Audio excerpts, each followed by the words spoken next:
Now, I really loved Spoils of Babylon. I was a big fan because I was a big fan of the Dynasty shows of the 80s and the big sweeping epics, the Falcon Crest and all of that. So, and Kristin Wiig, congratulations to her for getting Emmy nominated. And what theme song do you look at, like maybe an old school retro theme song that has like lyrics or has sweeping melodies that you kind of like want to say, I want to embrace this, but in a retro way, but I want to give it like a weird current spin?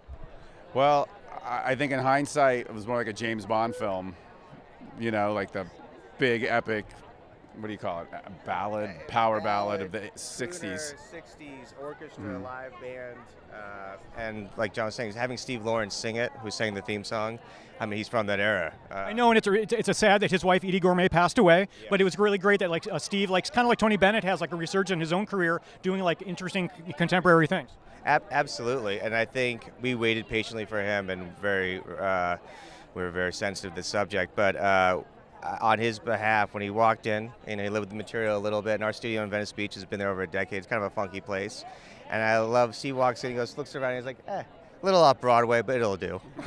He has a great sense of humor. He used to do a lot of the Carol Burnett variety sketches with her, and he has an awesome sense of humor. He's definitely a Vegas pinky ring kind of a guy. Congratulations on being for season 2 that's coming up. Now is Tobey Maguire coming back for season 2? You know, I think it's, I don't want to say because I think it's kind of I think it's like a recasting or like a whole new like mini series. Oh, another like an anthology. We're going to wipe the slate clean. I think that's what they're going for. Well, you know, a lot of characters, whether they're wiping the slate clean or not, or have like characters replacing others happening this fall. I don't know if Modern Family, Lucy Liu is going to be playing the part of Lily for Cameron Mitchell's daughter. They're doing kind of a fast forward time thing, so it's going to be cool to see her in the crib, but we'll see how it goes. I thought you were doing that. Yeah.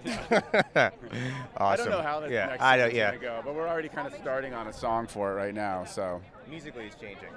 So what is a theme song of the 70s or the 80s or the 90s that was stuck in your head early on in your career? That you're kind of like, I just know I got to hit that at some point.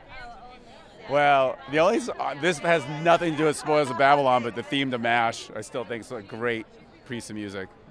Absolutely. You know, Henry Mancini did a lot of great TV themes too with Newhart. He did a lot of great themes. And do you guys share a similar taste in music, or do you have to like sort of drag him to like kind of, I don't even know if you're into rockabilly, but you should be with that look. But I don't know. Really do you have to drag him into things that you're into? You know, it's funny. We do have different tastes in music, but we both have the same goal and aesthetic, whatever the job is. We just come from different angles and bring different ideas to the table, which has been part of, I think, of our collaboration from day one.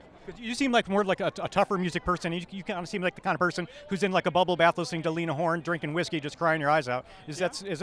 There's a truth to that. Pretty much summed you up. I love Lena Horne. I listen to Lena Horne, Bill Evans, jazz. You know. Well, I'm really excited for season 2 coming up. I'm looking forward to seeing the new characters introduced. We'll see you inside. Thanks you very much. Thanks for your time.